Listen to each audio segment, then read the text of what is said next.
Hello and welcome to This Contains Garlic. You are here with your host Georgia Garlic and Mark Garlic. are you going to sing that? Garlic. Mm-hmm. We are back, and to be honest with you, we've had a couple of weeks off and not on holiday, unfortunately. No. Just from having a few mental breakdowns, but we're here. We're here and we're alive. Yeah, After we've come out the other side. come out the other side of a few heated arguments and some loss of sanity at some points. Yeah. But what more could you really want? Thriving and surviving. Just the usual. Yeah, literally just the usual.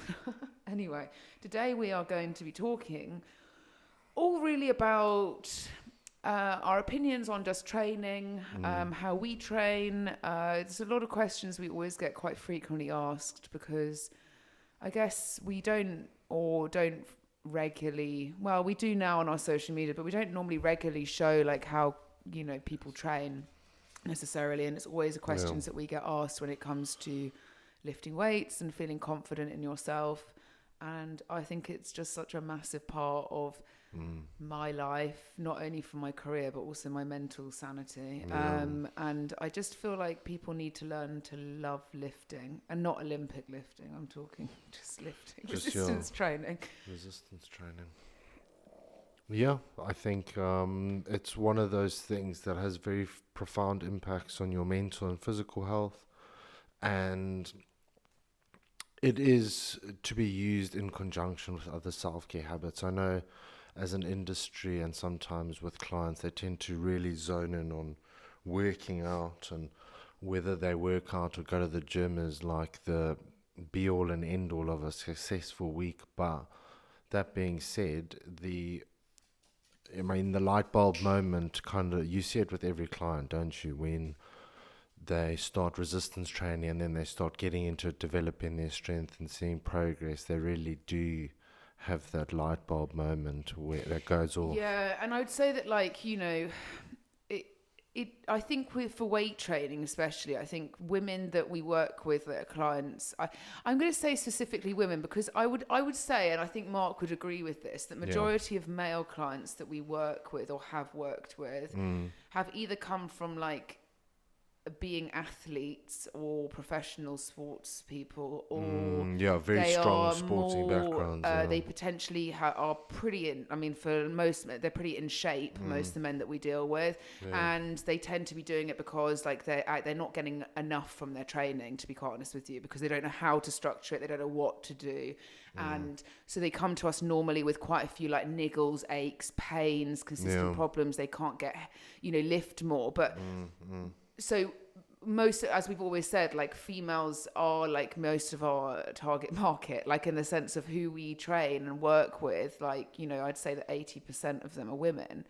And I do wish like more women, and I think we are going through this phases, but it also then comes down to, I think, how they fall in love with lifting, like who their coach is in their corner, who is telling them or advising them to do things the best way. And I think with some women, and like we always say with clients, it's not every client that comes on board with us is successful. Like, and I think this is also very important to note when we talk about this, because this is when I'm like, but wait, just do something and you'll start to see, do you know what I mean? Like how much you enjoy it. But if you don't do that, just like start period where you do feel just a little bit weirdly uncomfortable and you start lifting weights, you're like, what is going on?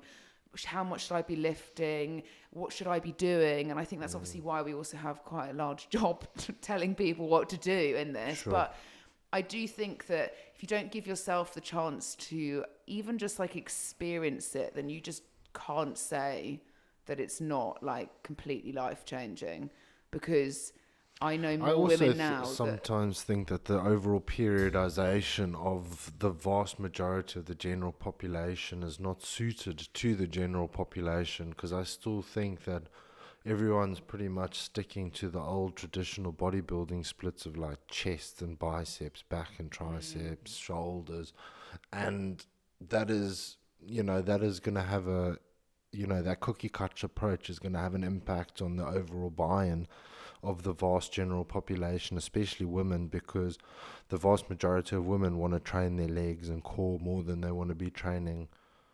I would say that women don't want to train their legs. What women like to do is think they're training their glutes with like a band and probably do like an excessive amount of abs. And then if you're lucky, just like, because we've started going to spin like once a week.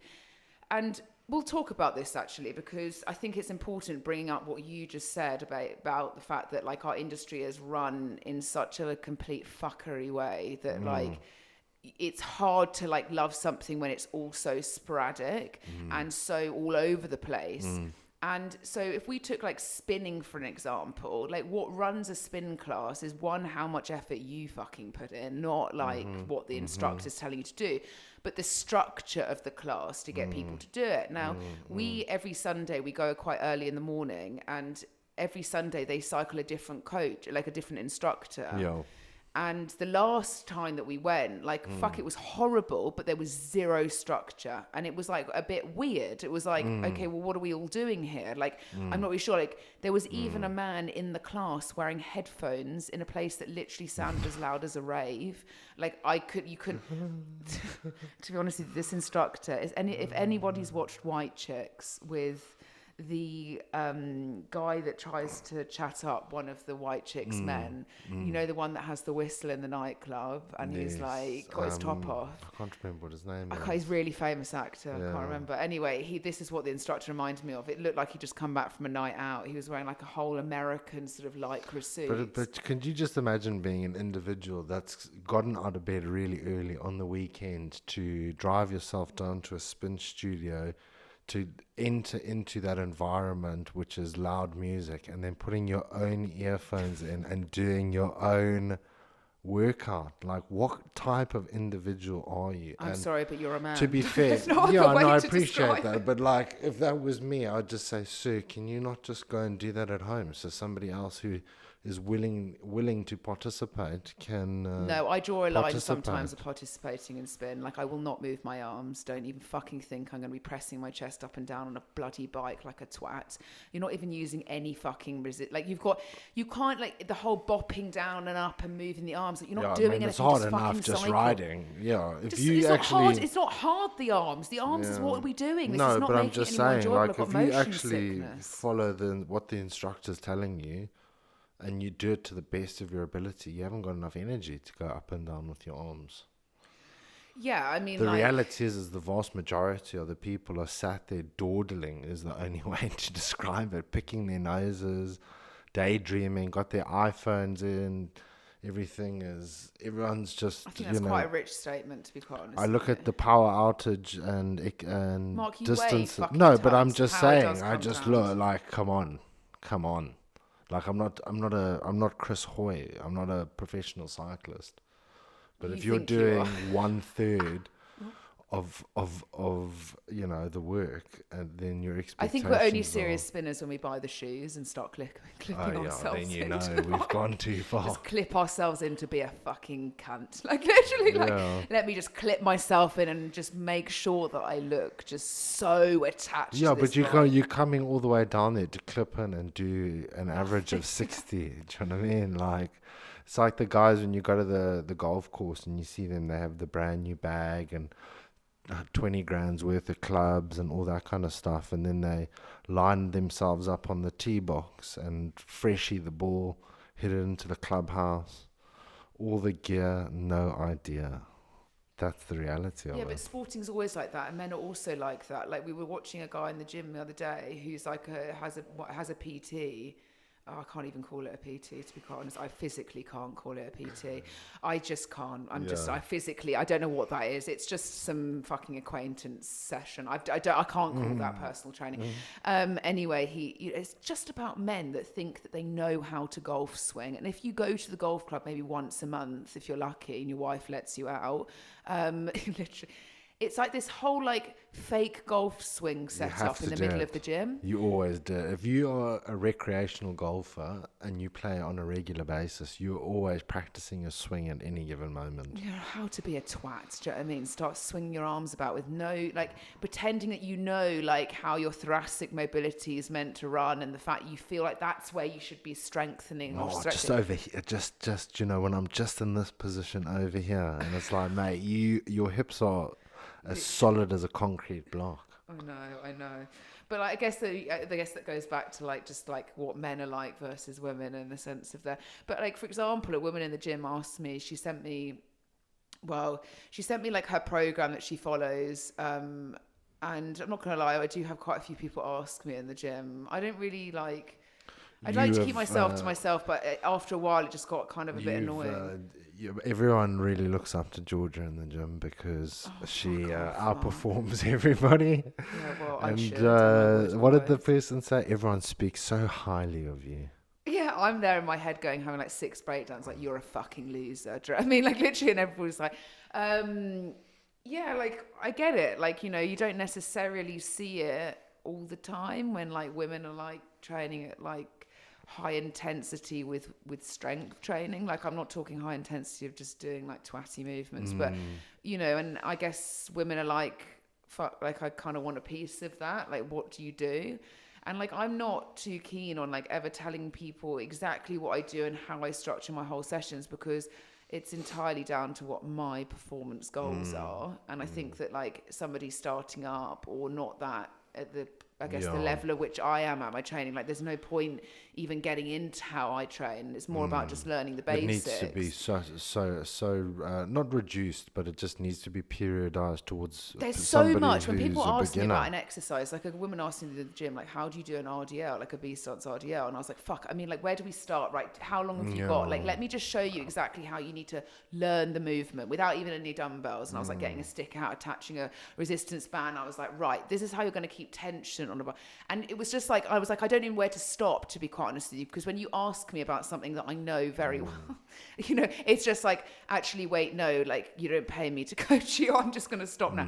But anyway, I got sent like her program, and going back to what Mark said about just the industry following just such like bodybuilding splits, like she said to me, I've been following the same structure for 2 years. I've seen no progression in the sense of like growing my glutes or my legs. I feel like I completely plateaued. Like, can you look over this? And I was like, yeah, sure. And I looked at the program, and it was like, yeah, I'm not surprised. Do you know what I mean? Yeah. You know, you've got the stereotypical build-up of just like back squats, knee doing like stuff, zero kind of like heavy compound like back movements, lots of like arms, but like you can't Beach expect muscles. to ever be able to be good at like body weight strength movements. Like, I would say that I have very strong on my body weight, like pull-ups, push-ups, dips. Like, that's something that I'm very strong at. But that didn't come from me just doing dips, pull-ups, and push-ups. That actually all came from additional strength, you know, additional weight that I lifted and progressed over a long period of time. And so actually sometimes I never even did a pull-up ever in training. But what I did do was a heavy amount of rowing exercises, and I've got a very strong back, and I did a lot of heavy like chest work, and it kind of matched up to me be able to do how I, you know, train now. So I think it's very important when women are like, a lot of our clients come on board and like, I want to do a pull-up. And I'm like, okay, well, before you jump up and try and do a pull-up, can you just like, because it's quite demoralizing when you can't do one. I've gone through phases where I can't do a pull-up. Mark's done it, can't do a pull-up. You know, it comes down to so many things. And we spoke about this the other day on our Instagram. It's a lot. Like, pull-ups are something to do with, obviously, like, strength. You do need to be a lot of strength to pull yourself up, but it also comes down to body weight. If somebody weighs like absolutely is a mini, do you know what I mean? Like, you're going to be more likely to be able to pull yourself up easier than somebody that is like, I'm 5'8", for example. Like, my weight range is not 50 kilos. My weight range is on the higher end of the 60s to 70s. So like, I need to be physically strong on both of my sides to be able to adequately lift my body weight. Otherwise, good fucking luck. You can be like the strongest person in the world, but if your body weight is too high, like, you will not be able to lift yourself up. I'm sure you'd agree with that, Mark. What are you talking about? I can smash a couple pull-ups. couple. Yeah, but it's also about Five. full range. It's Full not about range being of a twat. motion. I'm That's sure we could all do 100. That's the bold underlined part of the sentence. Full range of motion. I want to see straight arms, fully locked out before you've even started. You aiming this at me, or do you want No, to watch back I'm just saying in general, like Do you not for watch me in the anybody. gym? No, I know. I know you do. Watch me, yeah. I do watch. Yeah. Play with yourself whilst you're at it. Sometimes through my pocket. Oh my god, Oh my god, you wondered why there's fucking 11 types of semen all over fucking dumbbells. Do you ever, when you wash the clothes, ever find out why I've got holes in my pockets? Oh my god. You have got issues, do you know what I mean? You're just never going to get your willy hard, ever, do you know what I mean? Or it is going to be hard, it's just not going to be touched, there's a difference. Just walk around erect 24/7. All the time. All the time. Yeah. Well, I'd going back to full range of erectness. Full range of erections. Yeah, you need to have your arms locked out, then not flaring, elbows nice and tight, chin up to or over the bar, hold it for a second, all the way down, repeat. Not half bent elbows, bicep curls, yada yada, swinging your legs. Oh, fucking men are the worst. But also, I'm not going to say, like I said, there's a couple of women in the gym where I just think, please stop doing that. Like, it's just like I can literally see their, like, scapula about to, just pop out. Thing is, like, what do you do in that situation? Do you go up to them and say, no, I don't ever. I'm never like that either. If you could literally, I'm sorry to say this, like, number one, normally when I go into the gym, I'm going into the gym for myself and nobody else. So that sounds selfish. It's not. It's my time. Do you know what I mean? The same with you. Yeah, I don't have the energy in me. Do you know what I mean? And you also don't pay me. Like, there's certain things where I think, what I know and what you know in the sense of exercise, well, from training, strength and conditioning, sports specific, biomechanics, like, I'm sorry, it's highly fucking valuable shit that took us years to fucking master. Just some of it just makes my eyes bleed. But like, men wouldn't take any kind of adjustment. Like, I don't think. Absolutely Well, not. Yeah, not from a woman. I don't. Like, Especially I the told guys one of the men in the gym who does like the most pathetic half pull-ups. I said, "Go and do underhand grip full range for me." No, that's a chin up. I said, "No, it's not." Do you know what I mean? That's not a fucking chin up. I was like, "Go and do a full range." No. You're not meant to lock out those. No. I was like, "Yeah, it's because you can't do it and you don't want to show. You don't want to be shown up." Like, you're going from doing your 10 half reps to not being able to do one. Yeah. And that's the thing, is like, again, like, going down to lifting is like, I do find it like, let's talk about an exercise that I see a lot of women doing on Instagram. Go on. Hip thrusts. Like, yes, what about they were obviously popularized, probably like hip thrust popularized in like resistance training about 2016. Yeah, 2015, 2016. Yeah. That's when the guy that supposedly founded the hip thrust. How do you find a hip thrust? Anyway, like, you probably just fucked enough people and realised that was a good position. Anyway, a lot of girls get very competitive with each other in the sense of how much weight so-and-so lifts if they're an influencer, and then I need to try and top that, even though you're just a general population that's got no understanding of how your body really moves. And so I see a lot of women, like, piling on the weights of bars to pretend, to say that they're lifting like hundreds of kilos of hip thrust. I'm like, you haven't even got full range of motion. Like, how about nail, like, where the most growth is going to come from in any exercise is you actually working out where you're meant to be feeling that, where you're meant to be extending to, where you're meant to be flexing to, and if you don't do that in hip thrust and you shortchange yourself at the top of the range, you can do that fucking for hours if you really want to. You could literally lift up a car, probably. The reality is if you don't get full hip extension, there's 0 point. So I do see this a lot, ego lifting. Like, what I think there is nothing worse. Nobody thinks it's impressive watching somebody lift a huge amount of weight with the shittest technique or like swinging themselves about. What people probably would respect is somebody, or looking at somebody do it with the best form, forget the weight, do you know what I mean? And going, oh fuck, actually that looks like a good row or a good deadlift or a good hip thrust. But instead people are like, actually, do you know what? I think I could whack on a couple extra 20s, and then it just goes all to tits just because you think in your head you need to be competitive. Sure. I don't know, like, men, would you agree with that? Like, men in the gym with me are so competitive. Ego lifting, it's hilarious. It's always ego lifting. I mean, yeah, like the bicep curls. Always. I don't think you can't extract that from the gym experience, because that is the way the ecosystem arranges its hierarchy of individuals. You know, the strongest and the biggest individuals ideally are, looked up to, and then you go further down the hill to the beginners. But generally, Yeah. the stronger you are, the more clout you have in the gym, and that's just the way it goes. Well, yeah, I mean, that's kind of a fucked up way of thinking of it, but you wonder what. No, actually, because I think if you spoke to like a lot of little weedy, small willy men in the gym who think that they are. Yeah. Literally, they think, yes, they think it's all about what you think. Yeah, Do you know what I mean? they think that, but everybody else doesn't think that.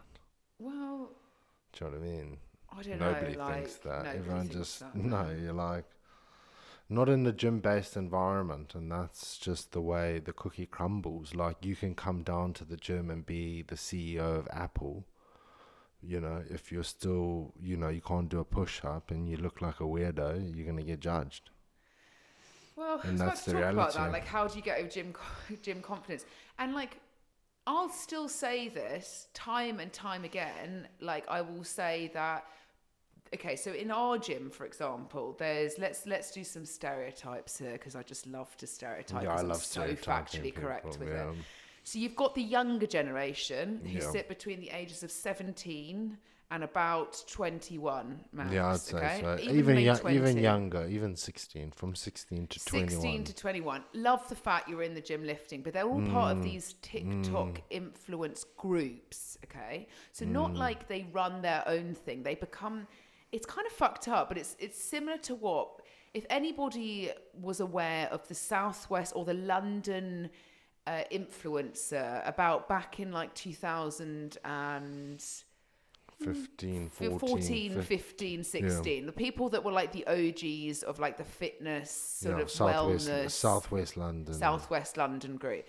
I mean, like all of it. They used to have groups, and it's really fucked up, but they used to have groups where they were all in them together. Yeah, they probably still do. Where they were all in it together, where they effectively, like when one posted content, all of them would then go and comment on it, which would then bring their engagement and their social status obviously higher.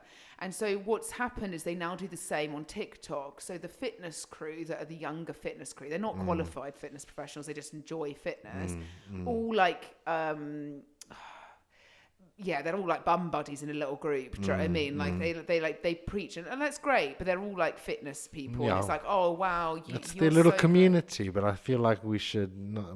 Well, Shouldn't we be celebrating No, that? I was about to get to that. I Okay. think it is great, but I do think there's problems with those kind of groups, because I think that's where jealousy comes in, because in any group of people, especially with women, there is a heavy amount of jealousy, and I don't want anybody to argue that, because it's scientifically proven that most women in friendship groups feel threatened or jealous of something that the other one has or somebody has. Wow. So with fitness, that whole thing of like, oh my God, like I'm the best, I've got the best arse, I've got the best back. Same works for things like eating disorders, like TikTok's fueled that. You know what I mean? They all get together in a group behind the scenes. They can all have a group and people can just communicate in it all the time, like just encouraging certain things. An Now, I echo think chamber, it's great that you're encouraging these things, but when I see these teenagers in the gym, they're like heavily pumping energy drinks and like vaping outside whilst also trying to like lift like super heavy. Yeah. But not only that, they're the tripod crew. Like the tripod crew that like I think it's a coming of an age though. I don't necessarily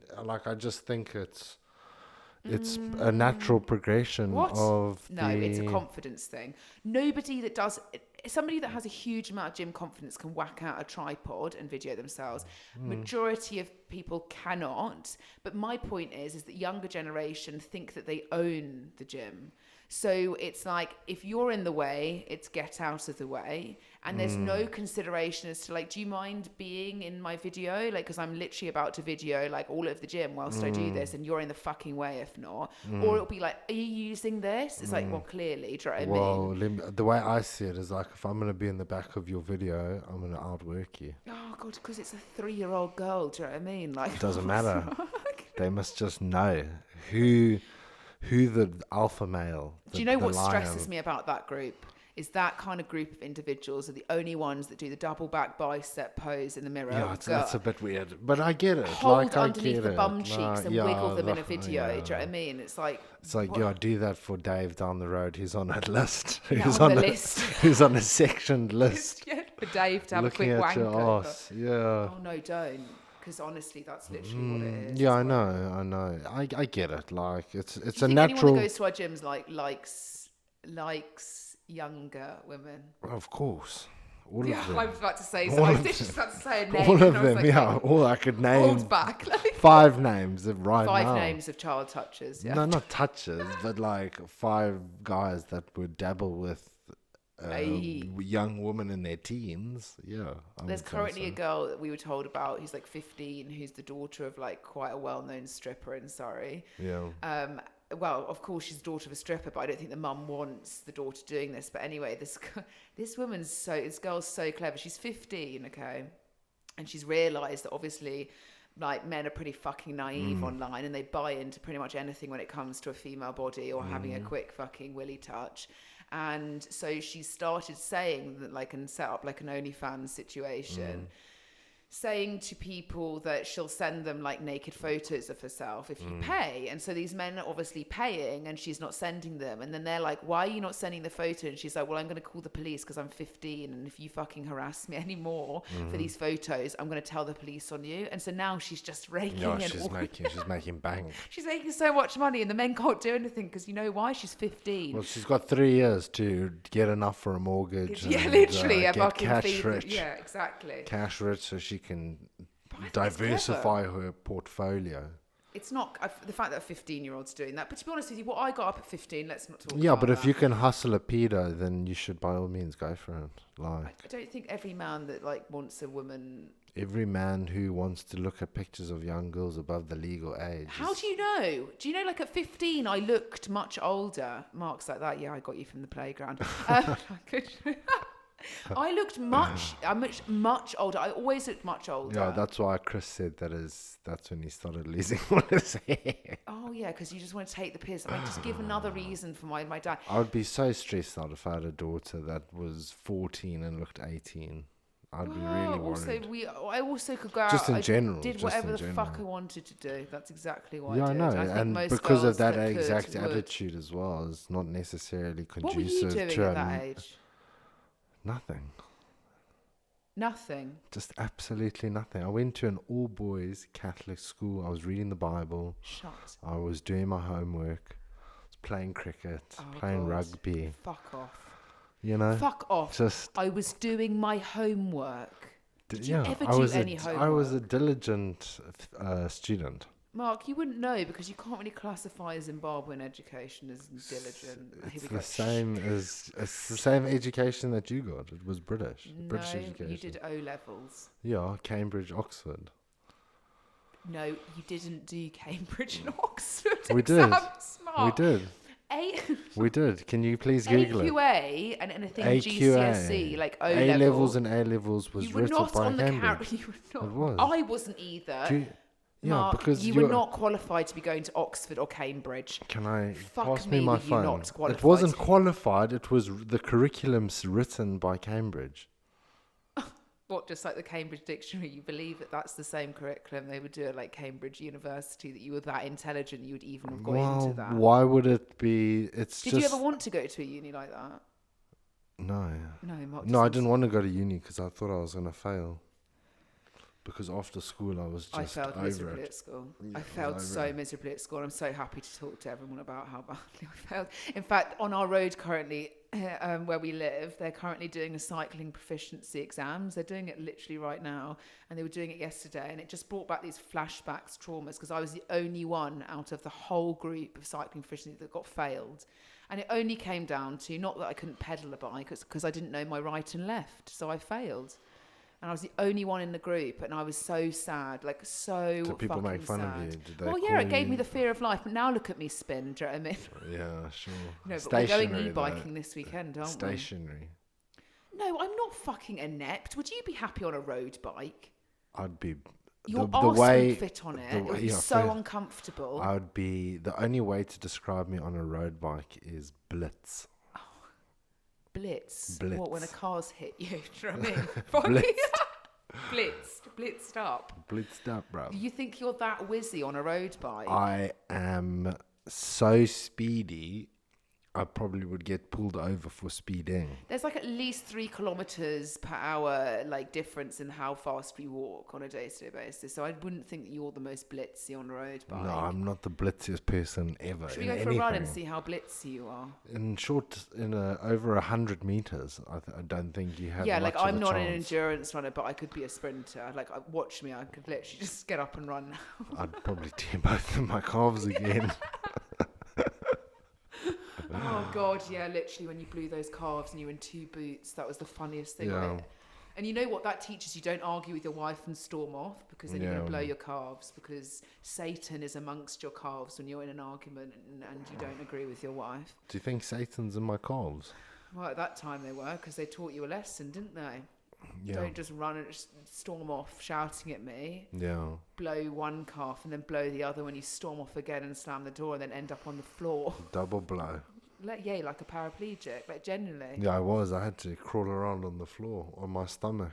Yeah, you had to get in the shower and sit down in the shower. Yeah, it was hectic. I was vertically challenged for a while, a couple of weeks. God, it was so useless, honestly. You were so useless in that time. Still worked though. Still worked and still trained.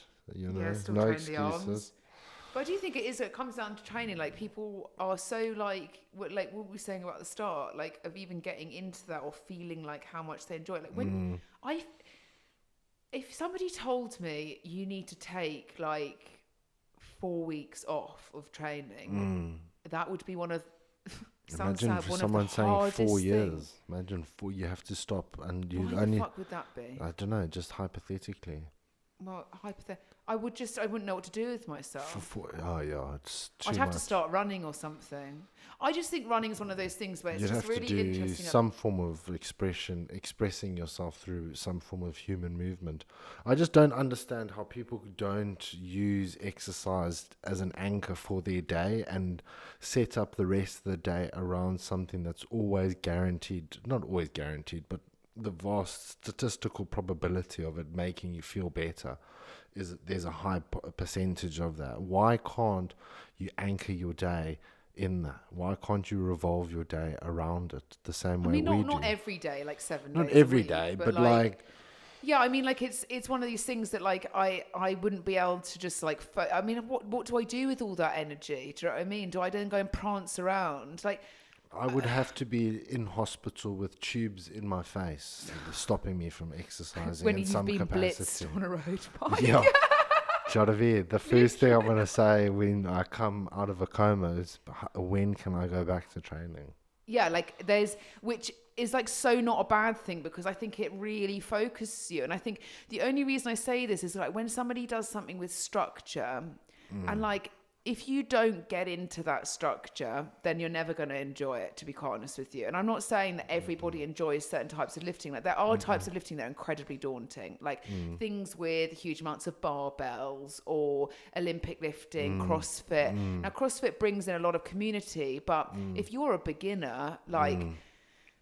fuck, that's quite a lot on you to be dealing with in CrossFit. Yeah, there's a lot. It's very dose dependent, and sometimes certain modalities, the overall intensity and volume and periodization of those weigh against the adaptive response of the human body, which is going to have a negative impact in perception and just how you feel. Like, if you're just smashing too much volume and it's too much for you, you're going to really struggle and start to hate it over time.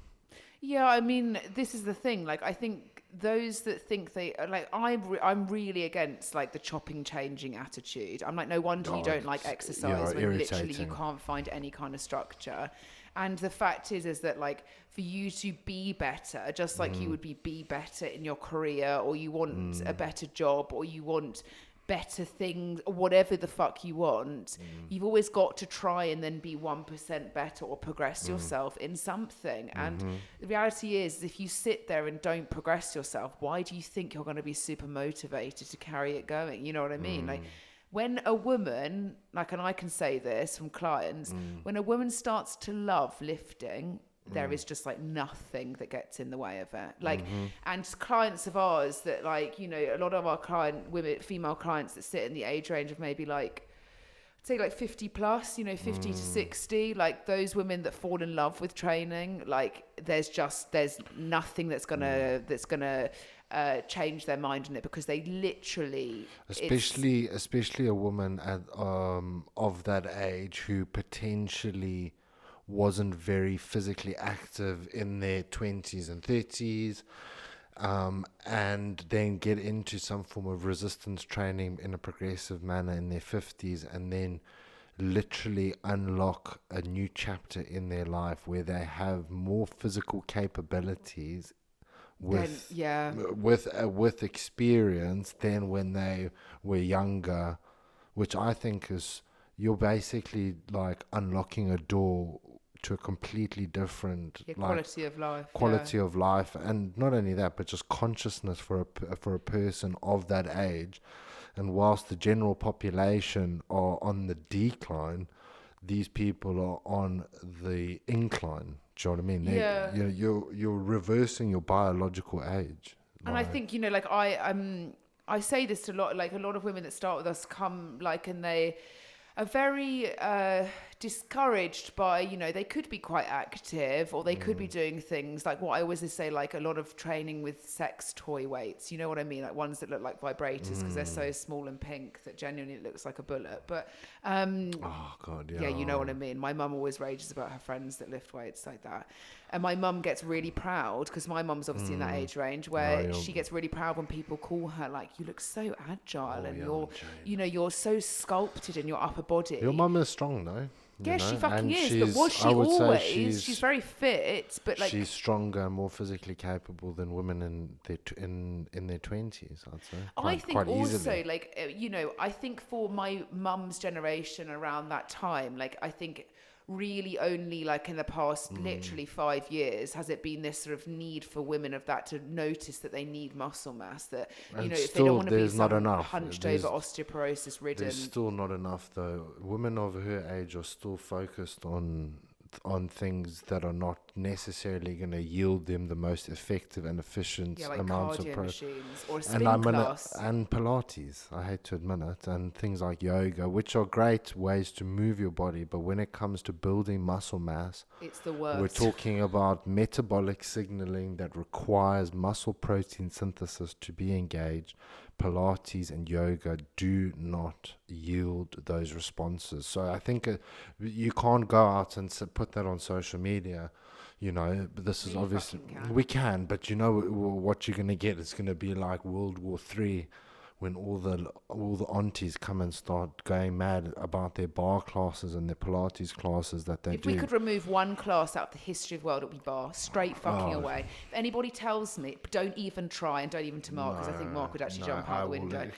Mark's most hate to anything is it's probably just bar. Absolutely the most ridiculous. It's absolutely stupid. Like I can feel the muscle burning. It's like, you are not using full range of motion. Please, can you just sit down? And there's a reason why bar is always run by like neurotic white women who used to be ballerinas but were clearly failed at that. Do you know what I mean? That still think that kale chips are the only option. It's literally. just, you know what I mean? It's so stereotypical. Do you remember the one in Cape Town that ran that bar studio, and she was the one that it was so aggressive what she used to wear that I was just like, fuck. She used to wear like a leotard with like no underwear underneath, and it's like those flaps I'm sorry, but like no flaps are great flaps. Please, do you know what I mean? Please, like, do me a favor. Go and Google a bar establishment. Look at who the owner is. White, middle-aged woman used to try and be a ballerina or a professional dancer. Yeah. Please, the stereotype is there for a reason. Or like, I challenge anybody to question me on that. It upsets me though, because I know people love group classes, and like I definitely get that. I'm never against somebody moving their body.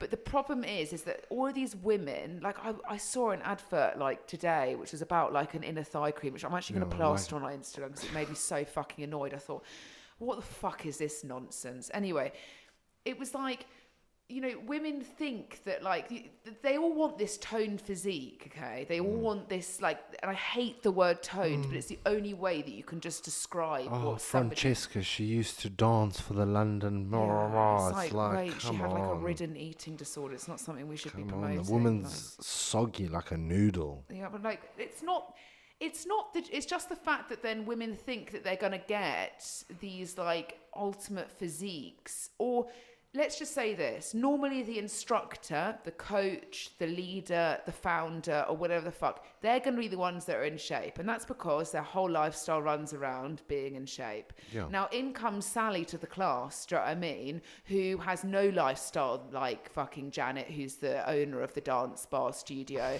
She likes to have a few takeaways, she enjoys some alcohol, she probably reaches 2,000 steps a day, and she goes to bar classes because anything else is just too aggressive, and she's expecting the return. And the problem is that with exercise is we almost automatically, until you start reaping the mental health benefits, where like we always promote, you are going for a return of some degree. And that's when women start to be like, this doesn't fucking work. What's this? What's it? Or no, I go to bar 5 times a week. It's like, you're probably better off just doing 2 weight classes, not 5 bar classes. You know what I mean? And they think they're going to get this physique. It's the same with like dance classes. It's wonderful. Go and dance around a hall. Go and step onto things. That's great. But please do not promise don't have to the people that they're going to expectations. have. Because this is what I always see, like, it's going to tighten and tone. You're It's going to be... not. It's It's not. like people don't have a coordination. They have a coordination like a But the 3-year-old. but the physiology of the movements themselves is not creating an adaptive response. Like if you want to see progress in your muscle mass and your joint function, you need to take the joints through a full range of motion. So if you're on your tippy toes in a half squat, just standing there for 45 Holding your minutes, weight against a bar. yes, yeah. it burns because you have a hypoxic experience when the muscles are neither contracting or relaxing, or in an isometric manner. The level of blood flow in that muscle group is limited, so you get this burning sensation and increase in lactic acid, and these women are like, oh my god, the It's burn worked is so much on amazing. burning, And it's yeah. like but you haven't even taken the fascia of the muscle through one eccentric or concentric rep. And I So think you've literally done fuck all. And also, I mean, I'm not trying to discourage people, but please, just honestly, if you've got the choice of like anything over bar, please just go to anything over bar. Thank you. That's the only thing I would take to the streets with like a banner like the What Jehovah's Witnesses. just stop oil. Yeah, no, I'd be Just just stop stop bar, please. I'll be the only person there, but just please. And you know, like for like those sort of yummy mummies that like to like, I don't know, like I get Pilates can really complement strength training, but only if it's like once a week, like twice a week max. Like I would say that like you'd still want the majority of it for muscle, 100%. No, you will see progress with doing Pilates if you're starting from a beginner, but then you got to think of the homeostatic response that your body is constantly in search of, and when you reach that homeostatic response with the Pilates setup or modality, because it's only finite in its resistance, then what do? Where does your progress lead to? It doesn't lead to anything because you can't scale Pilates. And I just want more people to understand that, like, for a body to be optimal in the sense of its muscle mass, joint function, like health, and not in the sense of nutrition or any of that stuff, but in the sense of just like what you think you want in your head as a strong foundation so that you can pick up the shopping bags or you can reach above your head. Like, it doesn't require like baby movements that are like half sort of stretch. It doesn't require static stretching. It doesn't even require an excessive amount of mobility flows. What it does require is you actually building muscle mass in order to keep yourself upright. Yeah. Like, I've spoken to so many women, and a lot of my clients a couple of ones that are virtual clients of ours, like they always speak to me about like their friends and their friends coming on board because they're worried about, like, you know, they're always in pain or they've injured themselves or whatever, and they'd be really interested if I spoke to them. And, you know, like these women are like 55 or whatever, like running themselves into the ground because they think running equals weight loss or something like that. They're a bit overweight. They have no control. They're in agony. They've spent thousands of pounds in osteopaths, chiropractors, physios, not one solution.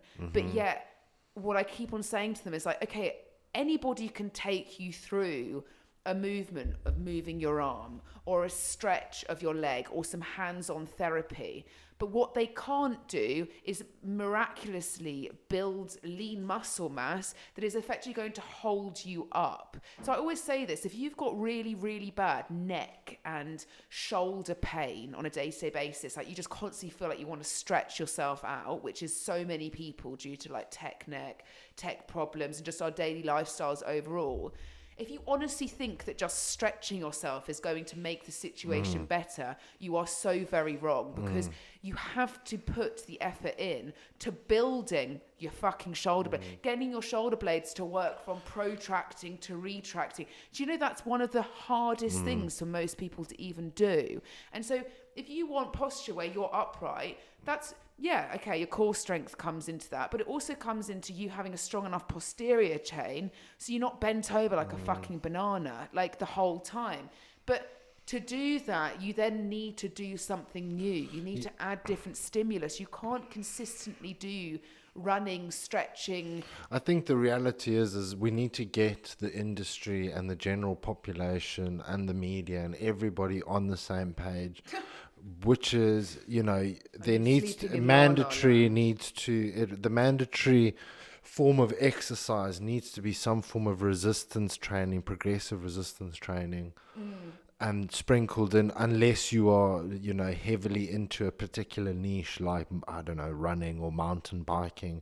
But generally, and resistance training only accentuates, it only accentuates and makes every single like niche better. So like it should be seen as like the base like layer, like a cake, almost like the sponge. It's the sponge, and then you can put the whatever the icing is that you enjoy, that kind of goes over the top, because it's and this is the thing that like we need to try and get the general population to twig onto, is like at any age you can start, at any age you can see insurmountable amounts of benefits, and it just needs to get to the point where it's like literally everybody's having to do it at some, because but this is where I start to have like in my head, I'm like, nah, that's not physically possible. And I'll tell you why. Because there is exercising, and then there's exercising with like in this, there's resistance training, and then there's resistance training with good technique. And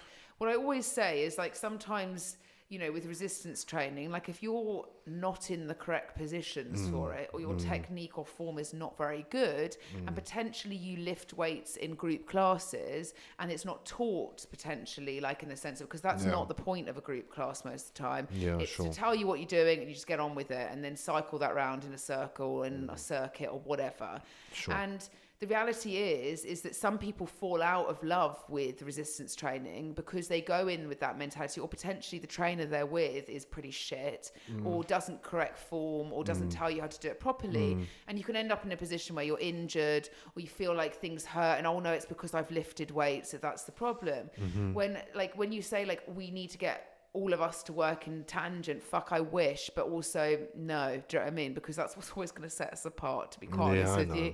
Like, you know, I don't want to be the same as everybody else. But I'm just saying, for the greater good, for the greater good of humanity, I think the quality of life for everybody would just be drastically better. And if you start now, if you were taught properly, if you're, let's assume that you are, but like think about the older generations in their 70s, 80s.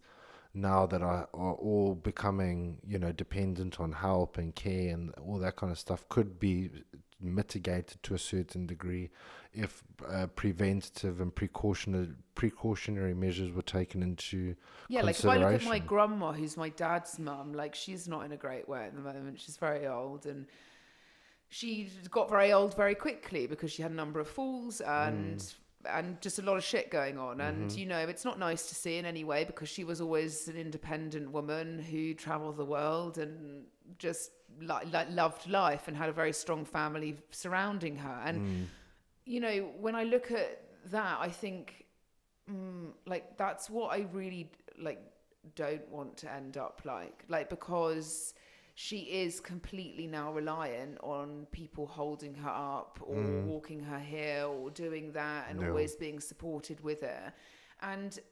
But you know, we can't always speak for the generations that we don't sit in. Yeah, sure. What I would like to see, and I think would be a very nice thing if, I guess, governments agreed with this. It would help the fucking national health. It would help so fucking much that we, instead of making children always do team sports, I agree there needs to be an element, but you need to open up the doors to activity and to exercise to children and not limit it to running around a cross-country track or throwing a shot put if you're the fattest in the class. That was me. And then, or you've got to go and play netball or hockey. Like, some people hate that. I fucking hated it. My sister hated it. And it put us in...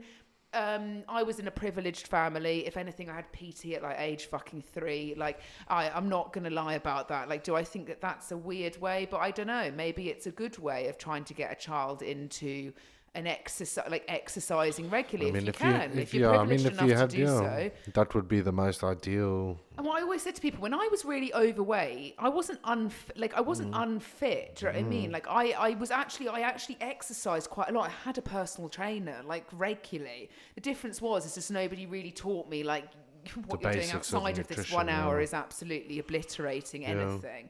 But if we could just see in schools, like, it's not much to ask. Most people that are PE teachers coming in would have done some kind of sports science into an education, like a physical education, like degree, like a master's on top or whatever, like in the sense of getting the qualifications to teach children's sports. Yeah. When I was back at school, the maths teacher was the fucking sports teacher. Do you know what I mean? Like, how does that work? I thought you meant to be specialised in maths, not fucking basketball and stuff. Yeah, we had the same. We had in Form 2, the guy was our physics teacher and he used to read out of a book. How to coach cricket. Oh my god, what is that? It's so uninspiring for children, though. Do you not agree? It's so uninspiring. Like, maybe you didn't see this because team sports is quite a boys' thing, and it does work. I know many girls, you know, who I went to school who still play like netball. Sorry, I find it weird. That's my own opinion. I just find it weird. No, thank you. I know loads of old clients that used to participate in like you always see like the 50 league plus like senior rugby league, and it's just like they all look like they've got their blood pressure too high and they've had too many beers. No, let them. Everyone needs to express themselves. Everyone's living their life like a movie. You know what I mean? Can you imagine though if PE at school, and I physically can't speak for non-private education because unfortunately it's really obvious that our health secretaries are probably the least educated in health in the fucking whole of the UK, and yet they are the ones that are allowed to make decisions based off of what they think or their team think are wise moves. And you honestly wonder like how you're going to get children off of screens and off of wanting things the whole fucking time and off of assuming that they can have things, is actually to provide more physical activity, make them feel like they're rewarded for something. And so if I speak for private schools that are funded with a lot of money by the parents and the institution or whatever, to put it into context, if you were suspended at our school, you could effectively pay for your child to like go back to school. Like, it was that kind of like, you know, it just took a few bit of aside things and we'll pay for the hockey fucking teams kit and you know all of that and so and so sponsored the you know, and you just know. But why the fuck are we still in, like, when I was in learning geography at school, okay, I was learning from 1980s current affairs of geography, okay? How outdated is that? I'm sorry. Now, if you're in that age bracket, you're like, fine. But the fact is you're not changing these educational systems for how the life is now changing, for what children need to know and learn and love. So they're not... And also, I hate to say this, your parents are so responsible for it as well. Your parents and your school are the founding beginnings of anything in a child's life. So how about let's try and set this up where a child would potentially be more productive at school, learn better, have more control over how they see themselves, how confident they are in themselves. If you gave them the ability to learn something and to master it, because when we've taught kids, like in the sense of it, they are the quickest to pick up things, literally, and they excel because their brains are taught, you know, in the forming years to pick up things, to learn it, to master it. Unless they're super dyspraxic, though. Oh, like Mark, I've trained some teenagers got one eye who, facing the wrong way, do you know what I mean? I trained a guy in Notting Hill he couldn't walk on a treadmill. Was that an Arab client? No, he was 14. He was the son of, I think it was Jack Wills, the CEO of Jack Wills. Back then. Jack Wills is now closed down in Guildford. Back then. Which was always the OG. I wonder if Jack Wills is closed down. I mean, I'm not surprised. Jack Wills was... He had never played sports. He had never... Like, when I first met him, he had never run, ever. He had never broken out of a walk. I mean, at age 12, I was being run up a fucking hill for like 8 miles with a PT, telling me I couldn't eat carbs after 5, because everyone was frantically trying to not me have. It's just really strange, though. Like, I took him to the park and made him climb a tree because I just thought, you know, you need to experience that as a child. You know what I mean? Please don't fall out. You're 14. It's not covered. Yeah, don't, because your dad will literally sue me to death. But it is like very interesting that why we always assume. Now, put it into context. Like, if you're a child at school that maybe doesn't do so well in social situations, or doesn't feel very comfortable in large groups of people, or doesn't feel like, or maybe they're bullied, or maybe people are quite mean and nasty, which kids are. They're fucking horrible. We're talking to 2 people that have been bullied here. And, you know, I'm very confident now because I've learnt things. But I think if you gave the child, if I got the ability at age, even from primary school into secondary school, to go into a gym and somebody to teach me what to do, not sit on a cardio machine, teach me what to do. And I would feel so, because that's all I was seeking. That's why I started doing kickboxing, because it was singular. Do you know what I mean? I could just kick somebody, let my anger out. You know, it's the reason why I had a personal trainer, because it was singular. It's the reason why I did everything single, because I didn't like being in groups of people. The idea of being in a girl group is like, honestly, that my worst. That is the worst in my eyes. Come on, guys. Do you know what I mean? You're a fat bitch. Ha, ha, ha, your skirt doesn't fit you. Like, you know what I mean? You just know girls are so nasty. Yeah, like, girls are nasty. Girls are so nasty. And like, especially when like it's, I guess you're in a group where everybody's sort of like one of those sort of teenage bodies where it's just Thank goodness that the female mentality, like the physiology of a female is like, they're not like physically bigger and stronger than men, because I find most women to be a lot more, not aggressive, I'm but a very stronger and more capable than a lot of I know, but I'm just saying in the general, in evolutionary biology terms, that I think men are too slow. There's a difference. I think men are so fucking slow. I sometimes, like today, I walk past probably in London like 6 men that smelt horrible of aftershave. Like, it was like honestly like stomach like curling. And all in my head, do you know what I thought when I passed this? Stupid man, I bet he couldn't do like 5 pull-ups in a row. You know what I mean? I don't know what it is. Like, I just think I wonder, because I obviously, like, when men still shout out windows, because I thought that was illegal in the UK, but it still happens. Anyway, like when a builder like shouts out the window at me, or like a van driver or whatever, I just think, you know, I could put you to fucking shame. Like, I literally, like, you know, in the sense of, like we've always said, like we've had some of the top CEOs that we have had in the grasp of our hand lying on a mat trying to do like a chest pass over, and it's like, it's embarrassing, the absolute vulnerabilities, because they don't like showing any kind of weakness, and they're so used to being the best and the biggest. It's really interesting to watch that when you put them into a situation, they're like, nah, I'm not doing that. Do you know what I mean? No, long gone. You know what I mean? It's like, it's because you don't want to be uncomfortable, but that's exactly the same as people starting into the situation.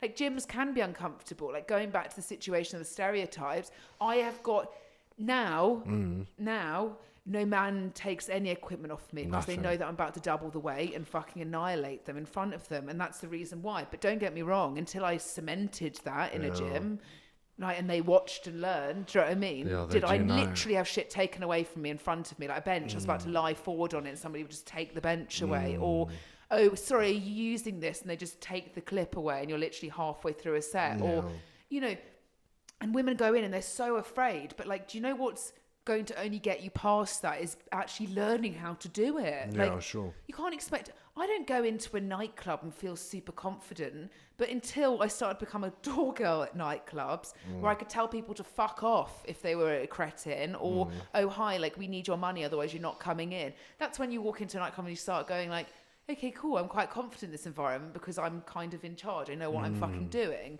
But not any environment you go into are you ever going to be like a master at. No, what would you say is one of your weakest environments? Do you know what I mean? Where you go in and you just the bank. Walk into Barclays or Coots. Hello. I don't know. It's hard to say, really. I can't say I've been in many circumstances where I don't. Yeah, I don't know. I always feel.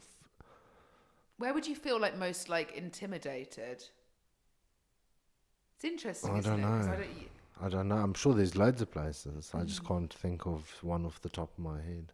I would say I still get quite intimidated over like I don't like. I don't mind group speaking. I could speak to a large audience of people. I don't mind that. Mark, when we first met, you couldn't even look me in the eyes. It's because you're too beautiful. Oh, and I was just trying to suppress my raging erections. Yeah. Heavy erections. Yeah, just look down and then try and do times tables.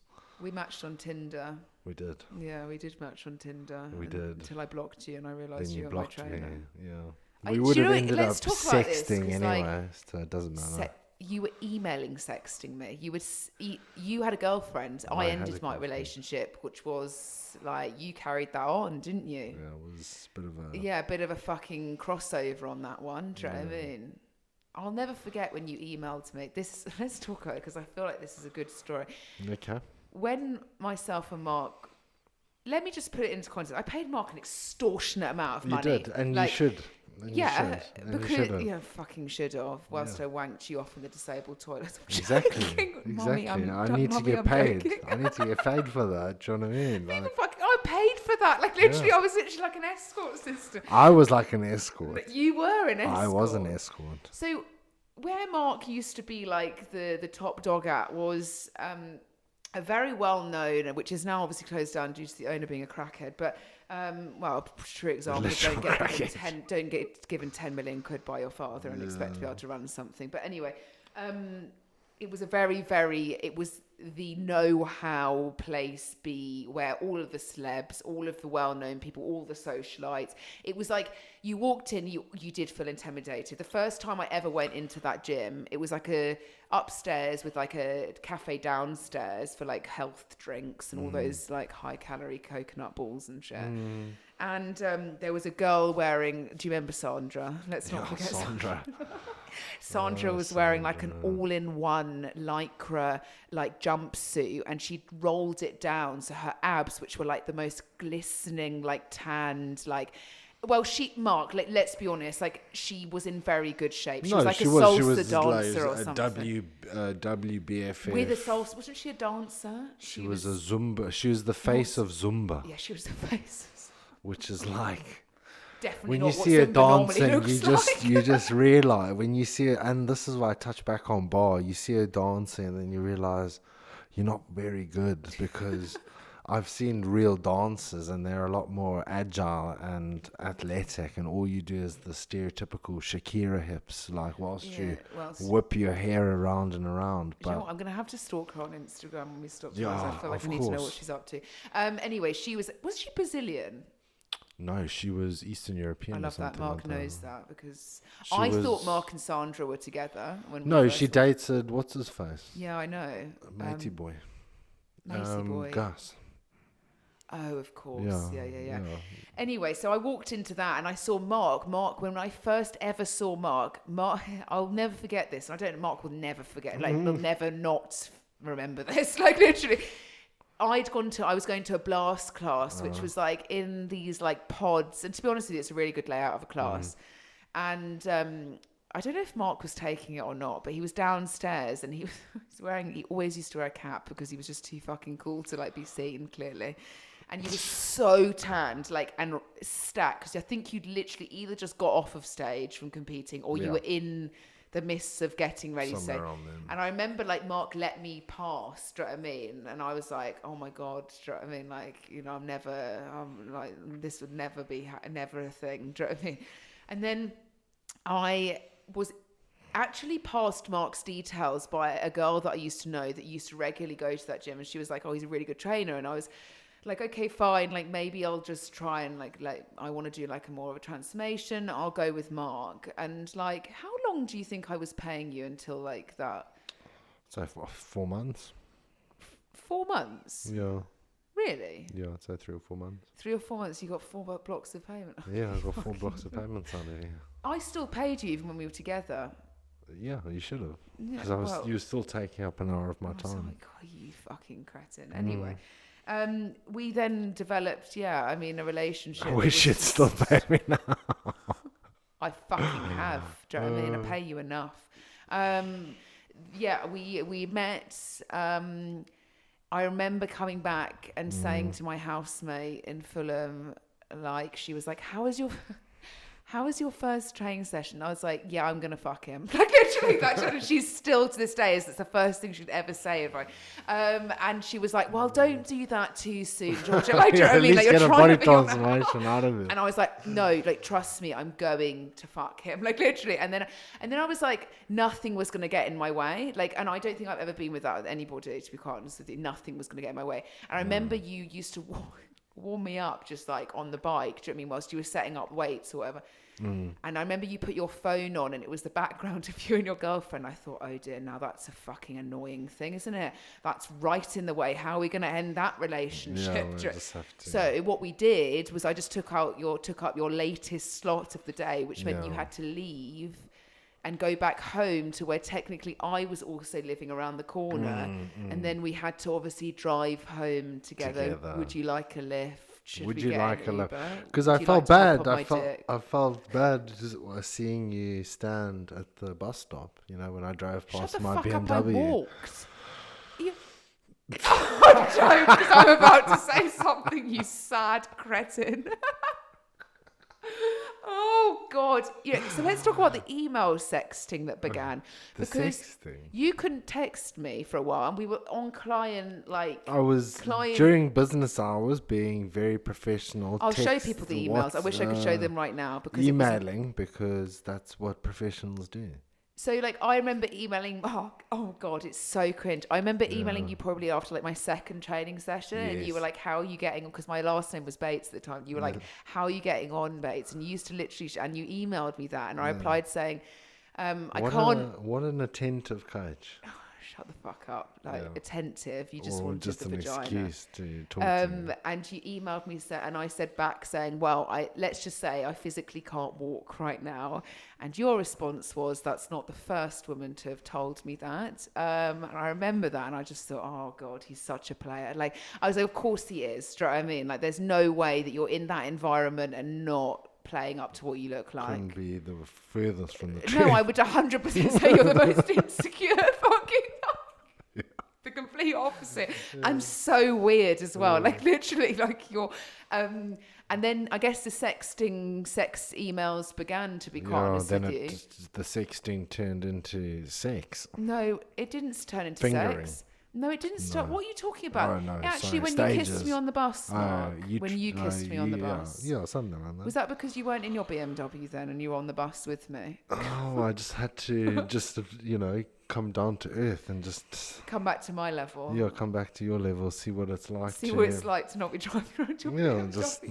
No, but we entwined quite quickly, I would say so. And then it was like, oh, do you want to like come like to our friends, like get together? People like these people like, I thought it's his client, like, you know what I mean? And then it was like, are you guys together? And I was like, well, no, because he's still in a relationship. And then didn't your ex-girlfriend like throw your phone like? No, she was suspicious for some strange reason that you weren't. For some really weird reason, was weirdly suspicious, and then went through my phone when I tried to go through my phone whilst I was in the bath. In the bath, of course. Yeah. Mark was just trying to drown his sorrows. Yeah, I at was the just time. having a nice little bath when I got home. Yeah, and then you emailed Yeah, me but the she next was also day. she was also tapped though. Yeah, well, I In wouldn't say general. I'm tapped. I think I'm. No, she was tapped though. She had a drinking problem. What? What the fuck? That does not sit into your character at Yeah, all, which was Katie. weird because when I met her best friend, and I was like, I don't drink. It's not something that I partake in. Like, I don't mind if the other person drinks, but it's a bit of an ick when the person's absolutely obliterated and you're sober and they're just repeating themselves. So anyway, her friend took me aside and was like, she's got a really bad drinking problem. And you were like, perfect, girl. I was like, I know, this is not good. All your ex-girlfriends are really ugly. Anyway, moving forward from that. But Yeah, obviously your phone had been broken or you couldn't access me on text because you said, and you No, emailed me because she saying took you the need to phone sleep. and then she ran away and then she threw it God knows where. She took the phone. I got out the bar. She went running out the apartment. I was like, "Where are you going?" Then I realized I didn't have my phone, and then you were like, oh my God, George has probably texted me. no, it was locked. And I was like, "There's no way she knew my passcode." Anyway, so then 744. yeah, pretty much. And then she threw the phone into like the next door neighbor's. Yeah, and so I get an email the next day, and let alone that we were in touchy territory here, because I remember we'd gone out on that weekend, me and you, Yes. and we'd had quite a heavy experience Experience. together. And I remember having the fear on the Tuesday, and that was the Tuesday that she clearly found out, and I hadn't heard from you, and I wasn't due in to come in to train. And I just thought, oh God, this is it. I was like, this is it. He's going to tell me, because you emailed me saying like, hey, like, I can't text you on my phone because it's broken, but like, we really need to talk. And I was like, oh God, when anybody says to you on an email, we really need to talk, I was like, can you just fucking tell me now? Like, I'm just like one of those things. I'm not going to wait till like 9 p.m. when you come. And you were like, did you tell me? Because I was at work at the time. Did you tell me what it was about? Or did you literally make me wait until you arrived at my door? I made you wait. And then we kissed. No, you literally were like, what did you say? Oh, to me? yeah, baby. How yeah. romantic is that? No, you were at my door, and I was like, well, what do you want to say? And didn't you? And then you were like, well, I think it's quite obvious. Do you know what I mean? And then I was like, well, have you not got somebody else in your life? And you were like, well, that's like over, and something like that. And then and then I guess that was was that the first time we ever properly kissed? Mm-hmm. Did we not kiss on that? Well, no, we kissed at There's the a lot door. of like there was half almost a lip lot of kiss. half kissing. Yeah. Like when trying Face to to like face. hold her hands and she's doing Yeah, something. fuck. So. It was so blatantly obvious. Yeah, it was blatantly obvious, and then I guess the rest We is were like history. dry humping each other in the corner of the gym most of the time. Like my Mark boss stretching being like, really I just don't think that is appropriate. Like, it is what it is. Like, that place was just the weirdest gym. I'll never forget being at the top of the stairs of that gym and you saying to me, no, what was it? You said you won't be able to you won't be able to keep up with my antics. And I remember that. And then I put you through your fucking paces, and I don't think you could put up with me. No.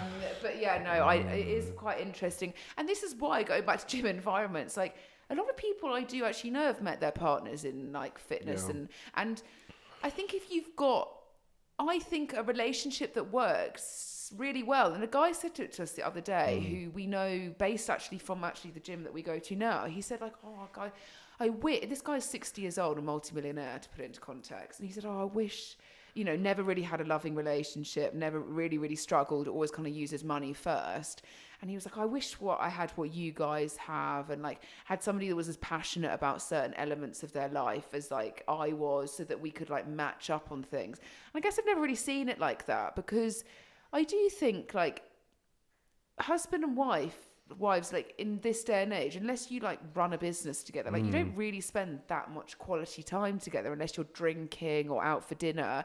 And I do think it's nice when a couple's active together or has the same interests. And a huge contributing factor, because like even when you watch all those dating shows when they're like married at first sight and stuff like that, when one individual's very active and the other person's not very active, it's like mixing oil and water. Like, what do you do on like on a Saturday when they're like, no, I want to go and drink or a bottomless brunch, and you're like, I'd like to go to the gym, and they're like, oh my god, you're so boring. Why are you in the gym? And I've been with people that are like that, like the financiers that are like just fucking don't lift a weight in their life and probably go on a Peloton until fucking they die. But I think it's one of those things where we said the other day, like, can you imagine trying to date somebody? Like, if we split up, which clearly is not going to happen, is it, Mark? No. Why would that happen? No, I'm just saying, we spoke about this the other day. We were like, can you imagine trying to find a partner who was not some weird smelling bodybuilder in a gym that's like a doorman, do you know what I mean, that's got steroid addiction and like covered in acne and smells horrible, like, or like a girl who was like, you know what I mean, like Olga from Romania, who like Olympic lifts and is like the world's strongest woman. Like, how hard it would actually be to find a partner who also valued that wasn't. You'd have to find them at the gym. You'd have to go with a coach. A gym or a coach or something along those lines, if that's what you. Because it's such a large element of my life that I could definitely do. We do things ourselves. Do you know what I mean? It's not like me and Mark train together all the time, but we're always in the same proximity, and we do similar things and stuff in the sense of training. But I can't imagine just like always being on my own agenda with it, do you know what I mean? And like never being able to tell somebody like what you've done or like what you've achieved or like somebody being of support of it. Yeah. And like, I think more partners should be supportive of their partners being active and being like, both of you should be active, because the reality is there's always one that's super active and they get so annoyed with their partner as to why they're so lazy. Put them off, And it puts them off, and it puts them off. And like sometimes the men, for example, if women start to become quite lean and strong and muscles being built and they look fab and their physique and they feel in their prime, their husbands start to be like, that's quite intimidating. I don't like that. Because they don't have it themselves or they've not worked to that capacity to achieve it. And very true. I will say, hand on my heart, women will always train harder statistically than men. Like guaranteed, hand on my heart, because women have always had the ability to be incredibly strong and powerful. They've also got a higher pain threshold as well. 100% high pain threshold. Like what most men can't even feel a stretch of their hamstring without crying. Literally, like that is like something where they're like, oh my god, is that normal? But for a woman who has dealt with, I don't know, maybe you've got severe period pains every bloody 3 or 4 weeks. Like you're used to dealing with pain like, and managing it. Proper pain. And so when it comes to training, you can push yourself so much more in the sense of your capacity, and you almost really enjoy doing it. I don't know many women who lift in the capacity to what I do that don't just fucking love it. Like they love feeling the way they do, and I fucking love it. And I wish. Yeah, I do. I really. I enjoy just it so love much. training. Like, and I wish. And it doesn't necessarily mean like it, every training session needs to be a personal best. Do you know what I mean? It could. It's just going down, be giving yourself that, that allotted time to put your phone away, put a podcast or some tracks that give you that feel good feeling.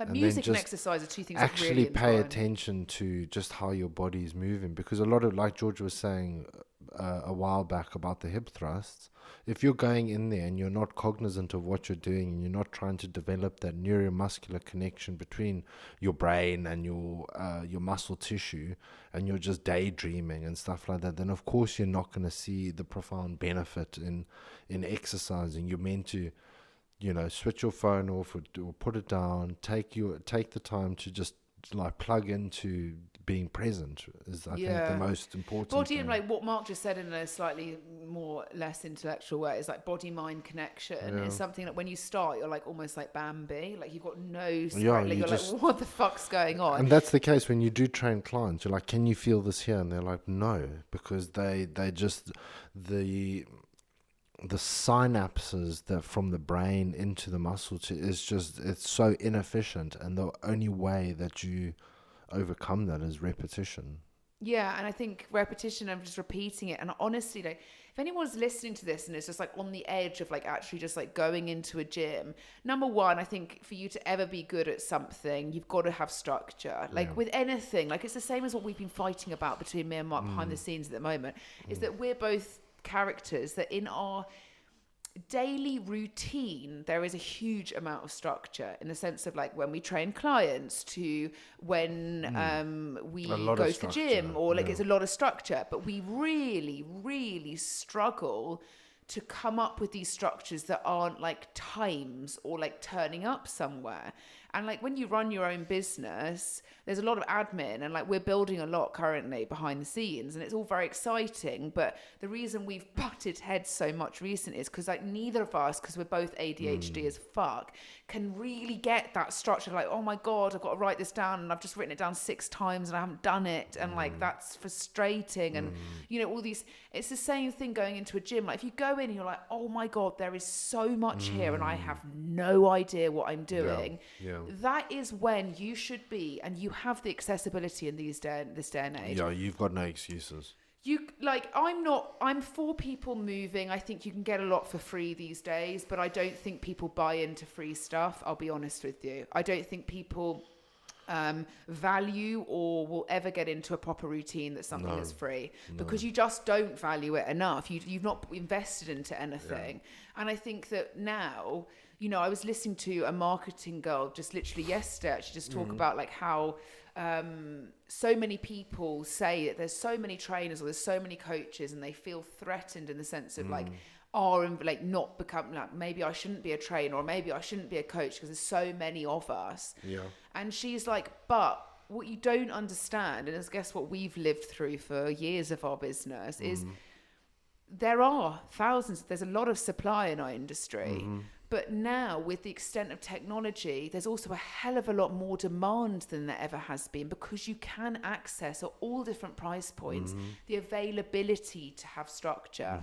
And like, you know, girls or women that have come on and trained with us who have really struggled, like really want to build muscle or really want to feel more confident, like their whole buy-in factor is not like, it's to try and just get somebody to not keep them accountable, to just provide that structure where they know what they're doing. And the same with guys, like a lot of guys that we're talking about, like come on board, their training is just atrocious, like what they're doing, and you're like, bro, no wonder you've got like hideous wrist pain. And like, you know, and it's like, okay, scale that back, here's the structure, right? You're going to do this, you're going to do that. And like the rewards you reap from walking into a place, knowing what you're doing, having a tutorial that you've looked over previously, followed, maybe even mimic the movement when you're at home. Maybe you're cooking dinner and you're like, oh, I wonder how that works, or you know what I mean, or watching it and rewatching it. And if you've got a coach that is hands-on as us, do you know what I mean? We even break down clients' technique to like literally every session they do. So there is a point where I think that if you are somebody that's thinking, fuck, like I really want that, like that's why I'm always like, I don't know, I've always got 2 brains when I show like my self training, and the same with you, is like I don't ever want to come across like it's showing off in a way, because I get messages like, oh, I want to be like you, or I want to be like, and it's just like, well, the reality is you're never going to be me, like ever, because I'm me and you're you. But what's got me to this position is I was never always in this position. I'm not a fucking athlete. I've never been that way inclined. What got me this is practice and learning and structure. And that's when you start to love something, when that structure becomes so ingrained in your routine that your life doesn't run without it. Like if we asked some of our virtual clients, what would you do without your virtual sessions a week? They'd be like, have a fucking breakdown. Like I wouldn't know what I was doing. I wouldn't know how to set my day up. I wouldn't know. Like one of my clients has just quit her job. One of my private face-to-face clients just quit a job. Obviously, they're in quite a privileged position, but they're going traveling for 3 months. And she said to me, like, okay, this is all really well and good, but I've got into a really good routine of my training, and now I don't know what to do. And I'm like, right, well, we'll virtually train. What time zone are you in here? Right, in Japan, we'll train at this time when you're here. So that gives her the structure, what she enjoys, because she knows she needs to lift weight. She doesn't like doing it herself because she doesn't feel like she's got the guidance. And some people do want somebody there looking over them. And even our clients online, just having somebody say, I just love this training. The thing is, like, why wouldn't you have a coach though? Like, if you've got the disposable income, then you should utilize it, take it upon yourself, and afford yourself the best opportunity to live the best quality of life and invest in your health. Like, why Yeah. wouldn't you do that? Like having the gym membership's pointless if you don't have the structure to If follow I it, had 'cause it's endless amounts of money, I'd have somebody train me. Simple.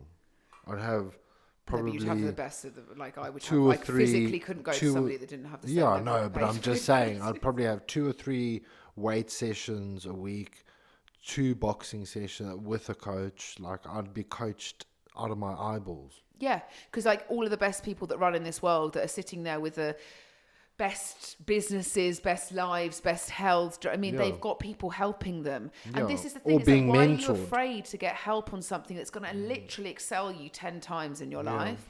And so when people think, oh, I don't need a coach, just do it myself, well, off you go. But 2 years later, you're going to realize that actually it was probably best to invest in that coach right at the start so that you could be in a position that's not 2 years later down the line. And you're like, why have I not got anywhere? I hate this. Do you know what I mean? I don't want to go to the gym. The gym doesn't work, or I don't want to do Sure. this. Yeah. And I think the coach brings that element. And we're so anally obsessed and passionate about our jobs that is only going to replicate onto a client, you know? Yeah. And it's not to the point that we're standing there with a clipboard. That's like the last thing, unless you're like a professional athlete, that you need a coach to be stood next to. You do need that personal element where people like you and you like them, and it runs very well. But I just think that so many people just dismiss that opportunity. And it's exactly the same as food. Like, so many people say to me, it's too expensive to go to the supermarket to buy a weekly shop. Is it? I'm like, what the fuck? Okay, so you've just told me you've gone to Pret 3 times today. You've also then bought dinner out conveniently, in the sense of you whizzed to Tesco, you whizzed to M&S, and you bought your dinner just there and then. You know, you've spent a day if you're in a city like London, you're spending minimum a day probably on coffee, lunch out, breakfast on the go, dinner at a convenience shop. I would say minimum 30 to 40 pounds. Yeah, at least. Like, easily, I reckon. At least. Yeah, easy. Like, you go for a shit coffee somewhere and you pay A like meal £3. deal's £5.50. Yeah, but that's a fucking meal deal. Nobody's getting a meal I deal. know, They're going to just Pret saying, and having a I'm lovely just saying, artisan fucking. A meal deal's £5.50, so it'll be. But you know, it's the same thing of like, actually, I used to show grocery shops on Instagram, and then I'm going to continue doing this, but I had a little bit of a blip when we started getting messages saying like, oh my God, how much money do you spend on food? That's enough to feed like a family of 4, or all these comments. And I was like, well, one, we don't eat out ever. Do you know what I mean? We eat out maybe once and it's a Nando's, and like maybe like a special occasion. Do you know why? It doesn't give us the right nutrients. It doesn't make us feel good. And unless it's somewhere where we can't replicate that food, I would rather cook it at home. And that's just our way of living. We don't drink alcohol. We don't go and do those things which can compound on monetary outgoings a week. And so our money, I'll be honest, we don't spend more, okay? And some people might be like, oh my God, that's so expensive. But we don't spend more than £150 between the two of us a week, okay? And on that, we have a day, my protein target sits at 170 grams minimum, and Mark's is well over 200 grams per day, okay? So think about how much meat, fish, all of that. That's so hitting those protein targets a day. It's also hitting all of our nutrient groups and all of our fun that we enjoy, okay? And to it's split that, tasty, you yeah. probably eat obviously more than what I eat, but let's say that my outgoings a week for food probably roughly would be about £60, and I reckon yours would be make the remainder of that.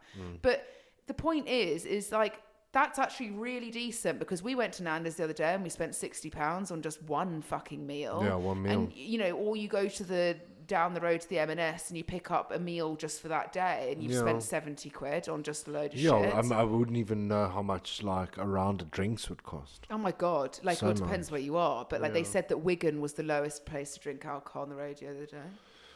Wigan. Yeah, there's a I don't lot. even There know was what I Wigan remember is. that. Yeah, there was a lot of judgment towards our shopping. And Like I just thought, you know what? Just actually, I don't eat out. I come home, we eat at home. All of our, you know, even when we can have a smoothie, we have it at home. And it's Yeah. because I don't like spending money on eating out and food where I'm not getting what I need. So like if I'm going to go to a restaurant, the reason we go to Nando's is because I know we're going to eat chicken, and we're going to eat enough chicken because no matter how much we order, we're going to get chicken. Oh, I do love Nando's. I fucking love Nando's. If I could have one sponsor, Nando's. Do you remember when we saw Stormzy in Nando's? He had the black card and I was having a breakdown. He came in through the back. I've just always wanted the cat to have a photo with Stormzy. I've always wanted. I just think leading with, hey, we named our cat after you, probably not the most. You don't know. He's not quite the coolest, probably entry he's ever come across. Yeah, I remember just having a fucking but I remember being like, should we go and get the cat? Should we go and get the cat so we can hold the cat and just have... That would make my life. But then one of my clients, boyfriends back in London, was best friends with Storms because he was brought up... They were brought up with Maya Jama. What was it, Maya? Yeah, Maya. His ex-girlfriend, yeah.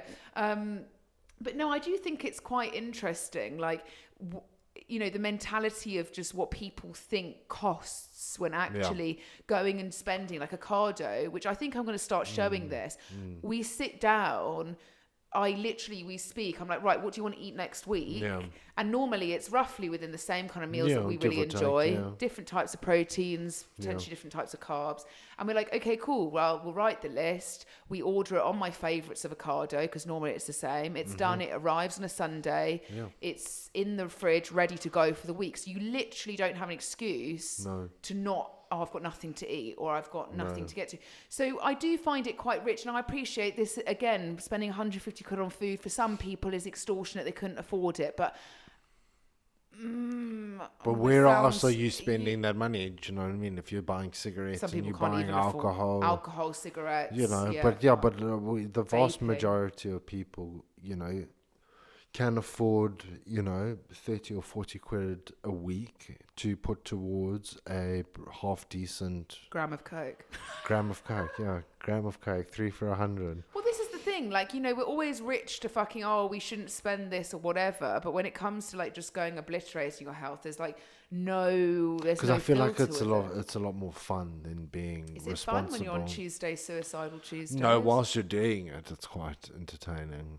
Do you know what's also fun? Waking up with energy, waking up feeling great, waking up feeling like you're fueled and your body loves you for it. Do you know what I mean? I don't want to sound like a pompous twat, but I appreciate when you wake up and your throat is so sore. Personal help around you, you are in a situation which some people are not. But I'm going to be honest with you.